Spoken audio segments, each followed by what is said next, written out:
નમસ્તે મિત્રો, હું છું સિદ્ધાર્થ છાયા.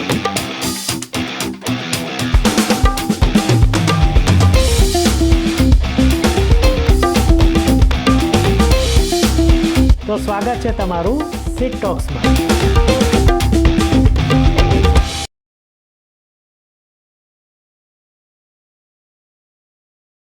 કોઈ ફિલ્મ જોઈએ ને ત્યારે એક લાગણી થતી હોય અને એ લાગણી ફિલ્મ પત્યા પછી પણ ચાલુ રહે. ત્યારે એમ થાય કે કાં તો તમે આ ફિલ્મમાં જતા રહ્યા છો અથવા તો ફિલ્મ તમારી અંદર ઊંડી ઉતરી ગઈ છે. અને આ લાગણીને આપણે જો નામ આપીએ તો એ લાગણી છે તરબતર, નાનખટાઈ. દરેકને તરબતર કરી દેતી ફિલ્મ આજે હું જોઈને આવ્યો છું અને આજે આપણે એનો રિવ્યૂ કરવા જઈ રહ્યા છીએ. નમસ્તે, હું છું સિદ્ધાર્થ છાયા અને સિટ ટોક્સમાં તમારું સ્વાગત છે. નાનખટાઈના રિવ્યૂમાં આપણે નાનખટાઈ ફિલ્મની સ્ટોરી વિશે, એના રિવ્યૂ વિશે, કલાકારોની એક્ટિંગ વિશે અને જે કોઈ પણ ટેકનિકલ પાસા છે એના વિશે અહીંયા વિગતવાર ચર્ચા કરીશું. તો શરૂઆત કરીએ વાર્તાથી. વાર્તા 3 વાર્તા છે અને એક ફિલ્મ છે. આપણે 3 પોડકાસ્ટ પણ ત્રણેય વાર્તાના મુખ્ય અભિનેતા અથવા તો અભિનેત્રી સાથે કર્યા છે. તો પહેલો, બીજો, ત્રીજો એવો આમાં નંબર નથી. એક સાથે ત્રણેય વાર્તાઓ એક સાથે વહે છે.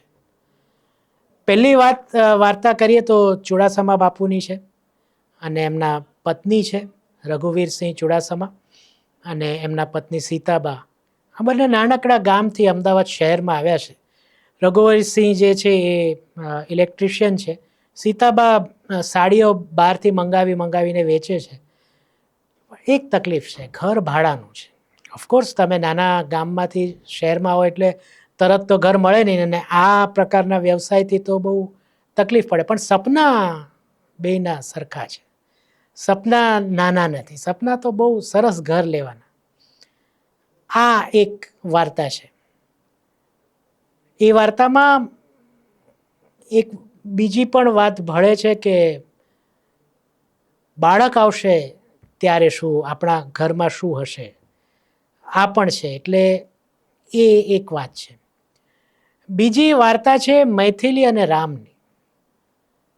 આ એવી રામાયણ છે જેમાં મૈથિલી એટલે કે સીતાને અગ્નિ પરીક્ષા આપવાની નથી હોતી. મૈથિલીના પપ્પાનો એક ભૂતકાળ છે જેને કારણે મૈથિલીને લગ્નમાં તકલીફ પડે છે. રામ સાથે રામ પણ એને પેલું કહે ને ઇન્વર્ટેડ કોમાસ જોવા આવે છે. રામને મૈથિલી ગમી જાય છે, મૈથિલીને રામ સહેજ ગમે છે. એટલે રામને પણ મૈથિલી સહેજ ગમે છે. અને જેમ કાયમ મૈથિલી સાથે બનતું આવ્યું છે એવું ફરીવાર થાય છે. પણ આ વખતે એની લાઈફમાં કંઈક બીજું બને છે. કાયમ બને છે એ ઘટના તો બને છે, પણ પછીનો જે ઉત્તરાર્ધ હોય, એ પછીની વાત હોય, એ આ રિપીટ નથી થતી. ને ત્રીજી વાર્તા છે મહાદેવ બારોટ, સૂર્યા બારોટ અને એમના પત્ની, જેમનું નામ છે એટલે કલ્પના ગાગડેકરે એનું પાત્ર ભજવ્યું છે. હું નામ એમના પાત્રનો ભૂલી રહ્યો છું. તો એ છે. પિતા પુત્ર વચ્ચે બનતું નથી. પિતા પોલીસ કોન્સ્ટેબલ છે અને 24 કલાક ડ્યુટીમાં. એટલે પોલીસની ડ્યુટી તો એવી જ હોય ને, જ્યારે હોય ત્યારે ડ્યુટીમાં જ, સ્ટાફ મેમ્બર ન હોય ત્યારે એની જગ્યા પૂરવા માટે, કોઈ બંદોબસ્ત હોય તો એને માટે, કંઈ પણ ઘરમાં પ્રસંગ હોય પણ પિતા તો ઘરની બહાર જ હોય. એને કારણે પુત્ર સાથે જે લાગણી બંધાવી જોઈએ એ બંધાઈ શકતી નથી. પણ પુત્ર મા સાથે બહુ અટેચ છે. પુત્રને પાછું એક પ્રેમ પ્રકરણ પણ છે એક છોકરી સાથે જે બહુ ડેરિંગવાળી છે. હવે અહીંયા એક એવી ઘટના બને છે કે પિતા પુત્રને એક થવું પડે છે, હું નહીં કહું, પણ એક જ સિક્કાની બે બાજુ બનવું જ પડે છે. એની આ એક ત્રીજી વાર્તા છે. હવે વાત કરીએ રિવ્યૂની. મેં કીધું એ પ્રમાણે ત્રણેય વાર્તા અલગ અલગ નથી, પણ એક સાથે વહે જાય છે. એક જ સીન એવો છે જ્યાં ત્રણેય વાર્તાઓ અડધી મિનિટ 1.5 મિનિટ માટે ભેગી થાય છે ને છૂટી પડી જાય છે. 2 કલાક 40 મિનિટની આ ફિલ્મ છે, પણ ક્યાંય એવું ન લાગ્યું કે અહીંયા કંઈક અટકી ગયું, આ રોકાઈ ગયું, હવે આ પતે તો આપણે આગળ કંઈક જોઈએ, એવું ક્યાંય નથી થતું. તેમ છતાં પ્રીતસિંહ ગોહિલની જે સ્ટાઇલ છે એ ગતિએ વાર્તા ત્રણેય વહે છે, પણ એક સાથે વહે છે. ઓન્થોલોજી જે કહેવામાં આવી છે કે 3 જુદી જુદી વાર્તા એક ફિલ્મમાં હોય, એ આ ઘટના છે નાનખટાઈની. ત્રણેય વાર્તાનું થોડુંક આપણે ડિસ્કશન કરીએ તો જે ચુડાસમા દંપતીની વાત છે એમાં એવું લાગે કે આ લોકોને ક્યારે દુઃખમાંથી બહાર આવશે, કારણ કે એક સાથે દુઃખ દુઃખ દુઃખ ને દુઃખ જ છે. ક્યાંક સેટલ થાય ત્યાં થોડીક પાછી તકલીફ આવીને ઊભી રહી જાય. હા, એમાં દીપ વૈદ્ય આવે છે, એ થોડીક, એટલે એવું નથી કે કોમેડી કરાવે છે, થોડીક હળવાશ લાવે છે ઘોડા ઉપરના જોકથી, પણ એમણે પણ ક્યાંક ઠહેરાવ દેખાડ્યો છે. આ વાર્તામાં સપનાની વાત છે, અને આપણા પોડકાસ્ટમાં જ્યારે મિત્રભાઈ આવ્યા ત્યારે એમણે કીધું હતું, અને એ ખરેખર સાચું લાગ્યું, કે આ શહેર માટે આ લોકો આટલા ભોળા છે, આ લોકો કેમ જીવતા હશે, પણ એ લોકો જીવે છે. અને કદાચ એવું છે કે આવા લોકોને કારણે જ દુનિયા ચાલે છે. બાકી શઠ છે કે પ્લાન કરનારા, ગેમ રમી જનારા લોકો તો ઘણા છે. આ લોકો દુઃખ છે પણ થઈ જશે. બાપુ કોઈ દે કોઈનાથી ડર્યા છે? આવી વાત કરે છે. અને થાય છે, તકલીફ આવે છે, વારે વારે આવે છે, પણ કામ ચાલી જાય છે. આ વાર્તા છે એ આપણને ક્યારેય ન હારવાનો સંદેશ આપે છે, કે ક્યારેક તો, એટલે પેલું કહેવાય છે ને કે કોશિશ કરને વાલો કી હાર નહીં હોતી, એ પ્રકારનો આ સંદેશ આમાં છે. અને છેલ્લે એમની જે વાર્તા પતે છે એ મારા ખ્યાલથી આ જે છે ને કોશિશ કરને વાલો કી હાર નહીં હોતી એની આસપાસ જ પતે છે. હા, આમાં કોમ્પ્રોમાઇઝ ઘણા છે.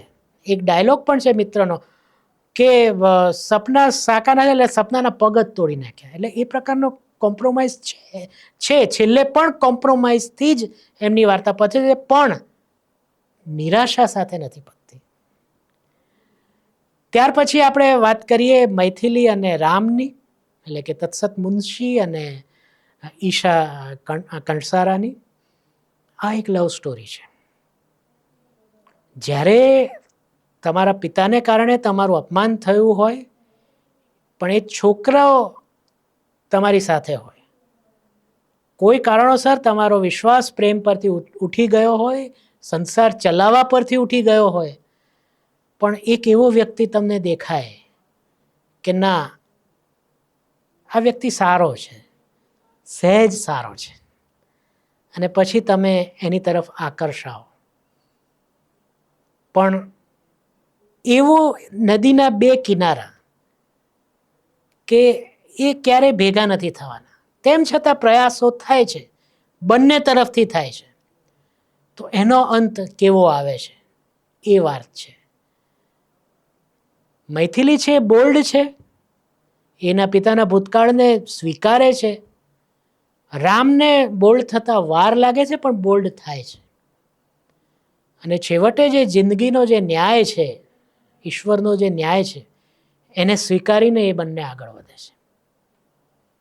આમાં તમે જુઓ તો કે આ વાર્તાનો અંત તમારી દ્રષ્ટિએ જુઓ તો પોઝિટિવ છે. એ કેમ છે એની વાત આપણે ફરી કોઈક વાર કોઈ અન્ય વિડીયોમાં કરીશું. તો આ એક વાર્તા, એટલે આ એનો રિવ્યૂ છે. ત્રીજી વાર્તા જે મહાદેવ અને એના પુત્ર સૂર્યાની છે, એમાં પિતા પુત્ર એટલે જનરેશન ગેપ ને એવી તો આપણે બહુ વાતો કરી લીધી, પણ જ્યારે બંનેનો વચ્ચેનો જે એક આધાર હોય એ અચાનક જતો રહે, અને પછી તમારે ઉત્તર દક્ષિણ હોય તોય તમારે ભેગા થવું જ પડે. મેં મૈથિલીની વાત કરી કે 2 અલગ આ જે છે નદીના કિનારા એ ભેગા નથી થઈ શકતા. અહીંયા ઉત્તર દક્ષિણ છે પણ ભેગા થવું પડે છે, પણ એ એમનેમ તો થતા નથી. એ ધીરે ધીરે ધીરે ધીરે ભેગા થાય છે. અને એમાં પણ જે આધાર હતો એની યાદગીરી એ બંનેને ભેગા કરે છે. અને છેલ્લે આ જે પિતા પુત્ર છે એ સિક્કાની બે બાજુ થઈને રહે છે. ભલે વિરુદ્ધ હોય પણ એક છે. હવે વાત કરીએ ટેકનિકલ્સની, તો કથા, પટકથા, નિર્દેશન આ બધું પ્રીતસિંહ ગોહિલનું છે. અને મેં જ્યારે એનું ટીઝર આવ્યું ને ત્યારે મેં લખ્યું હતું ઇંગ્લિશમાં કે Preetsingh Gohil written all over it. અને આજે જે આપણે થંબનેલ જોયો એમાં પણ એ જ છે. એના સિવાય મને બીજું કોઈ ટાઇટલ સૂઝ્યું જ નહીં. પ્રીતસિંહ ગોહિલની છાપ આખી મૂવીમાં છે. આપણે વેનીલા આઈસ્ક્રીમ અને ધ ગ્રેટ ગુજરાતી મેટ્રીમની જોઈ, અને હવે આપણે ત્યાં હિતેનભાઈ આવ્યા હતા ત્યારે એમણે કીધું કે પ્રીતસિંહ ગોહિલ એક એવો ડાયરેક્ટર છે જે આજે ટ્રેન્ડમાં ચાલે છે, ટ્રેન્ડમાં એ હું બનાવી નાખું એવો માણસ નથી. એ એની રીતની એને ગમતી ફિલ્મો બનાવે છે. અને પ્રીતભાઈ એવું જ રાખજો. વાર્તા એવું લાગતું જ નથી કે આ ઢીલાશ થઈ ક્યાંક. હા, તમને એવું લાગે કે આ એક વાર્તામાં બહુ દુઃખ છે યાર, આ લોકોને ક્યાંક તો એક સુખની અચાનક આવેલી મોમેન્ટ તો આપો. મને એવું હતું જ્યારે જે ચુડાસમા છે એ છેલ્લે ફિલ્મના અંત તરફ જ્યારે ફિલ્મ જતી હોય છે ત્યારે એ દાદાજીને મળવા જાય છે સતીશભાઈને, ત્યારે મને એમ થયું કે અચાનક આને કંઈક ગુડ ન્યૂઝ મળી જાય તો મકાન બાબતે, પણ એવું થતું નથી. એટલે પણ તેમ છતાં ક્યાંય એમ નથી લાગતું કે આ દુઃખ દુઃખ દુઃખ જ છે, કારણ કે ત્રણેય વાર્તાઓ એક સાથે જાય છે. એટલે ક્યાંક સુખ, ક્યાંક દુઃખ, ક્યાંક થોડા થોડા હાસ્યના છાંટા. જેમ કે એક ભૂતનું દ્રશ્ય છે, એટલે ભૂતની જે સિક્વન્સ છે એમાં થોડુંક હાસ્ય આવે છે. હેમિનભાઈ એક નાનકડા રોલમાં થોડુંક હસાવી જાય છે. ટ્રેલરમાં આપણે જોયું મહાદેવ અને એના દીકરા વચ્ચે દારૂની જે ચર્ચા છે એમાં થોડુંક સ્મિત આવે છે. એક દ્રશ્ય છે એની વાત હું એક્ટિંગની વાત કરીશ ત્યારે કરીશ. આ સિવાય બીજીએમ સરસ છે, જ્યાં જરૂર હોય ત્યાં જ આવે છે. બાકી મૌનના પડઘા સંભળાય તમને આમાં. અને ઘણીવાર પાત્રો એકબીજા સામે જોઈને કે વાત અધૂરેથી અટકાવીને કે વાત કરતાં કરતાં ઊભી રાખીને અચાનક મૌનમાં ચાલ્યા જાય છે. ઘણી એવી પણ વાતો છે આ મૂવીમાં કે ન કહેવાયને પણ ઘણું કહેવાય જાય છે.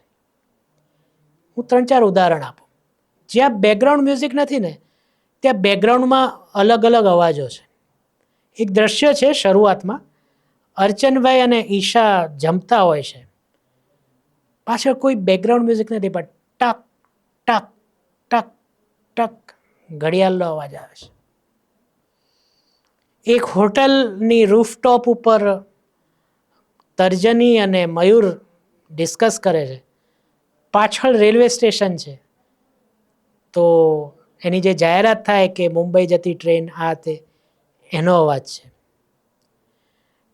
પછી જ્યારે એક દ્રશ્યમાં મૈથિલી અને રામ ભેગા થાય છે ત્યારે જ્યારે મૈથિલી અને રામ ભેગા થાય દેટ મીન્સ કે એકબીજાની નજીક આવે છે, ત્યારે જાણે કે એક કહેવાય ને કે સિગ્નલ આપતું બેન્ડ વાજા જાન નીકળી હોય એ બેકગ્રાઉન્ડમાં આવે છે.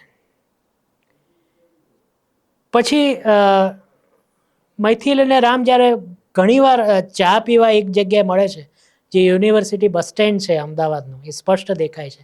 અને ત્યાંથી આમ તમે આમ વળો લેફ્ટ હેન્ડ એટલે ચાની લારી છે એ પણ એમાં દેખાય છે, જો એ હોય તો. ત્યારે ટ્રાફિકનો અવાજ પ્લસ મૈથિલી અને રામ, મૈથિલીની પાછળ જ્યારે રામ પહેલી વાર ચાલતો ચાલતો આવે છે અને પોતે 10મા ધોરણમાં હોત ને એ જે વાત કરે છે ત્યારે પણ ટ્રાફિકનો અવાજ ખૂબ સરસ વણી લેવામાં આવ્યો છે. એટલે જ્યાં બેકગ્રાઉન્ડ મ્યુઝિકની જરૂર છે ત્યાં જ છે, બાકી મૌનના પડઘા છે, નહીં તો નેચરલ જે આસપાસના છે એ અવાજો છે. ખૂબ ડીપ વાત છે. સંદીપભાઈ સાથે મને એક ફરિયાદ એ હતી, સંદીપ પટેલ સાથે, કે જ્યારે લવની ભવાઈ આવી ત્યારે એનું જે સૌથી સુપર હિટ ગીત એ ફિલ્મમાં માંડ અડધું જ આવ્યું. અહીંયા પણ જે ભીની ભીની વાતોમાં જે ગીત અત્યારે ખૂબ પ્રખ્યાત છે, દરેક રીલમાં અને બધે જોવા મળે છે, સાંભળવા મળે છે. પ્રીતભાઈ કેમ એને એક જ લાઈન આપી તમે? હશે પણ એક ગીત છે જેના શબ્દો હું અત્યારે ભૂલી ગયો છું, કારણ કે ફિલ્મમાં તમે મને ઘણીવાર ટેવ છે અને આપણા રિવ્યૂમાં તમે જોતા હશો કે હું ડાયલોગ પણ લખીને આવું છું, પણ આ વખતે એટલું અંદર ખોવાઈ ગયો હતો કે મેં ડાયલોગ લખવાના પણ રહી ગયા, એટલે આ ગીત પણ હું ભૂલી રહ્યો. પણ સિદ્ધાર્થ અમિત ભાવસારે કમાલ કરી છે એ ગીતમાં પણ. બાકી સિનેમેટોગ્રાફી મેં કીધું એ પ્રમાણે ખૂબ સરસ છે. કદાચ મેં નથી કીધું, પહેલી વાર કહી રહ્યો છું. હમણાં આપણે પ્રતિક પરમારનું પોડકાસ્ટ જોયું તો એમાં એમણે રંગોની વાત કરી હતી અને ત્યારે મેં કીધું હતું કે હવેથી હું ફિલ્મ જોઈશ તો રંગો પણ જોઈશ. તો આમાં મને સતત એવું લાગ્યું કે નાનખટાઈનો જે હલકો પીળો રંગ છે ને એ અહીંયા બધે જ છે. ઉદાહરણ આપું તો સીતાબા ને રઘુવીર જ્યારે સીડી ઉપર બેસીને ચર્ચા કરતા હોય છે ત્યારે એમના બેકગ્રાઉન્ડમાં દેખાય છે. ઇવન રામ જ્યારે ડાઇનિંગ ટેબલ એના માતા પિતા સાથે ચર્ચા કરતો હોય છે ત્યારે પણ ઉપરની બધી લાઇટ છે એનો કલર અથવા એમાંથી જે પ્રકાશ આવે છે એ પણ ઝાંખો પીળો છે. એટલે પીળા, ઝાંખા પીળા નાનખટાઈ કલરનો ઉપયોગ સાર્વત્રિક થયો છે અને એ અલગ લાગે છે. એટલે ઘણી ફિલ્મો હોય ને તો એમાં તમને મેકર્સની મહેનત દેખાઈ આવે. હવે વાત કરીએ એક્ટિંગની. ઘણા બધા કલાકારો છે નાના મોટા રોલમાં. આપણે દરેકને થોડોક ન્યાય આપવાનો પ્રયાસ કરીશું. તો સૌથી પહેલાં આપણે પહેલી વાર્તાની જે વાત કરી એવું નથી પહેલી, પણ તો વાત કરીએ આપણે મિત્ર ગઢવી અને દીક્ષા જોશી. એકબીજાના પૂરક લાગે છે. ઘણીવાર એવી ફરિયાદ હોય છે કે સૌરાષ્ટ્રની બોલી હોય ત્યારે વચમાં છાંટ આવી જાય. અહીંયા 80-90% સૌરાષ્ટ્રની ભાષા અથવા તો બોલીને પકડી રાખી છે, એટલે એક મજા આવે છે. બંને જણા ખૂબ ઇમોશન્સ દેખાડે છે. લોઅર મિડલ ક્લાસના સપના અદ્ભુત રીતના બહાર લાવે છે અને જાણે કે ખરેખર પતિ પત્ની હોય એવો ભાસ આપણને કરાવવામાં સફળ જાય છે. મેં હમણાં જે સિનેમેટોગ્રાફીની વાત કરી ત્યારે જે દ્રશ્યની વાત કરી કે મિત્ર અને એ બેસે છે સીડી ઉપર, મિત્રથી એક ભૂલ થતાં રહી જાય છે અને એનું કન્ફેશન એ કરે છે ત્યારે એની એક્ટિંગ સરસ. અને મિત્ર જ્યારે એ ભૂલ કરવાથી બચીને બહાર આવીને જે રડે છે, મોફાટ રુદન કરે છે, એ બહુ જોરદાર છે. તો આ બંનેની વાર્તામાં મને એ ગમ્યા. એમાં જ આપણને મેં કીધું દીપ વૈદ્ય પણ જોવા મળે છે અને હેમિન ત્રિવેદી પણ જોવા મળે છે. તો હેમિનભાઈનો ભલે 1.5 મિનિટનો 2 મિનિટનો રોલ છે પણ હળવો છે. દીપ વચમાં હળવાશ લાવે છે પણ સાથે સાથે ગંભીરતાથી પણ આખી વાત કરે છે. અને જ્યારે કશું જ રહેતું નથી મિત્ર પાસે ત્યારે એની પાસે ઢાલ, પહેલાં જે કહેતો કે ભાઈ આમ ના કરાય તેમ ના કરાય, જ્યારે મિત્ર સ્વીકારી લે છે કે હા આમ ન કરાય ને તેમ ન કરાય, પણ ત્યારે આખો ફરી જાય છે. ના ભાઈ એવું થોડું હોય, કે એવું ના હોય. તો આ બધા એક્સપ્રેશન્સ, લાગણીઓ આ એક્ટર્સ આ વાર્તામાં દેખાડે છે. ઈશા અને તત્સત મુનશીમાં બંનેની એક્ટિંગ જબરદસ્ત છે, જબરદસ્ત છે. એમાં તત્સત મુનશીને જે ગેટઅપ આપવામાં આવ્યો છે, તમને લાગે કે આ માણસ પીએચડી કરતો હશે, ગંભીર, ધીર, પણ તેમ છતાં ભોળો. દુનિયાથી એ અળગો છે એ વ્યક્તિ અને એટલે જ એ આ કરી શકે છે કે રેબેલ બનવાનો જ્યારે મોકો આવે ત્યારે બની શકે છે. એક દ્રશ્ય છે જેમાં ઈશા અને તત્સત બે સામસામે આવું 2-3 વાર કરે છે. એ ખૂબ સરસ. એટલે એમાં એમનું જે ટ્યુનિંગ છે એ જોવાની ખૂબ મજા આવે છે. એટલે એક ભોળપણ કહેવાય ને, નિર્દોષતા. અને અગેન એને એ બાળપણમાં એક એનો હતું વસ્તુ, તો એને બાળપણમાં જીવવું, પ્રેમ, એને બાળપણનો પ્રેમ કરવો હતો આ રામને. ઈશાનું પણ અગેન એક મોફાટ રુદનનું દ્રશ્ય છે. ત્રણેય વાર્તામાં છે મોફાટ રુદન એક એક પાત્ર દ્વારા. તો અહીંયા પણ એ છવાઈ જાય છે. પ્લસ જ્યારે છેલ્લું એમનું દ્રશ્ય છે, સાથે બાજુમાં ચા છે, હાથમાં ચા છે, અને ઈશાના એક્સપ્રેશન સાથે દ્રશ્ય પૂરું થાય છે. મજા આવી ગઈ. હવે આવીએ ત્રીજી વાર્તા પર. તો હું પહેલાં કલ્પનાબેનની વાત કરીશ. હા, ઈશામાં એક ચલો એ સ્પોઇલર થઈ જશે, આપણે જ્યારે સ્પોઇલર ટોક કરીશું ત્યારે વાત કરીશું. પણ એમનું ને ચેતન દૈયાનું એક દ્રશ્ય છે, એમાં બહુ મજા આવે છે. હા, તો કલ્પના ગાગડેકર, સરસ્વતી નામ છે, જો હું ભૂલી ગયો હતો ને. તો એ જે કહેવાય ને કે મિડલ પાથ પિતા અને પુત્ર વચ્ચે, એમાં એ ખૂબ સરસ વાત કરે છે. પુત્ર ગરમ મગજનો છે, પિતાને સમજી શકતો નથી, એ સમજે છે. પિતા છે એ પુત્રને સમજી શકતા નથી, એ પણ સમજે છે. પણ તેમ છતાં બંનેને બાંધીને રાખે છે. પિતાને, પુત્રને અને પિતા બંનેને ભાવતા ભોજન પીરસે છે. એના માટે પોતે જતું કરવું પડે તો કરવા દે છે, કરે છે. એમાં અમુક દ્રશ્યોમાં, જેમ કે જ્યારે એ જમાડે છે, અથવા તો મયુર એમને જમાડે છે, એ દ્રશ્ય. પછી હિતેનભાઈ સાથે એ મોલમાં જાય છે અને સાડી ખરીદે છે, એ દ્રશ્ય. કે મયુરને ગુસ્સે થાય છે, એ દ્રશ્ય. આ બધામાં કલ્પનાબેન છવાઈ જાય છે. એમાં જ તર્જની ભાડલા પણ છે. એનું એક દ્રશ્ય છે, મેં ટેકનિકલ્સમાં કહેવાનું રહી ગયું. એની જ્યારે એની ઓળખ થાય છે ને, ત્યારે એ મયુરને એના લેપટોપના સ્ક્રીનમાં જોવે છે. આ એક સિનેમેટોગ્રાફીનું અદ્ભુત ઉદાહરણ છે. પ્લસ એને તર્જનીને આટલું જ દેખાડે છે શરૂઆતમાં, આટલું છે. એ પણ બહુ સરસ છે. બીજા દરેક વાર્તામાં ક્યાંક ને ક્યાંક એક દ્રશ્ય છે જ્યારે સ્ક્રીનના બંને છેડે બે પાત્રો સામસામે ઊભા હોય. ઈશા અને તત્સદની વાર્તામાં તો આવું 2-3 વખત આવે છે, પણ બાકી બધામાં એક સીન તો છે જ જ્યારે બે મુખ્ય પાત્રો સામસામે ભેગા ના હોય, પણ બહુ અંતરમાં હોય. મયુર અને હિતેનભાઈનું પણ એક એવું દ્રશ્ય છે કે જે બહુ દૂર છે. એટલે વાસ્તુ કહેવાની વસ્તુ એ છે કે દૂર છે તેમ છતાં જોડાયેલા છે. હા, તો તર્જની પણ છે એમાં ને, એ બોલ્ડ છોકરી અને તળને ફળ કરતી છોકરી છે. એ મયુર સામે બરાબર ટક્કર લે છે અને આપણને ગમે એવું પાત્ર છે કે નહીં, છોકરી સાચી છે, આવું ન હોવું જોઈએ. અને જ્યાં હિતેનભાઈ સાચા છે ત્યાં એ પણ એ કહે છે કે ના, પપ્પા સાચું બોલે છે. ભલે પ્રેમ, એટલે પ્રેમ કરવો તો હિંમત જોઈએ, તો આ છોકરીમાં હિંમત દેખાડે છે. તો આ વસ્તુ તર્જનીએ બહુ જ સરસ દેખાડી છે. ધેન બે મહત્વના પાત્રો ઉપર આવીએ, મયુર અને હિતેનભાઈ. મયુર કોમ્પ્લિમેન્ટ કરે છે અને હિતેનભાઈને, અને હિતેનભાઈ મયુરને કોમ્પ્લિમેન્ટ કરે છે. આ બંનેના પાત્રો એવા છે. શરૂઆતમાં અણબનાવ, એકબીજાને ઓળખી ન શકવાની વાત, એ પણ છે.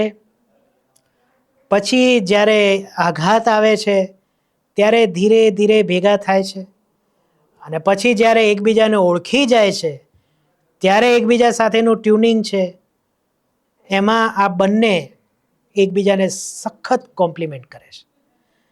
મયુરના બે દ્રશ્યો છે જેમાં એ રડે છે. એક દ્રશ્ય છે જેમાં બંને જણા જમવા બેસે છે, દાળ પીવે છે.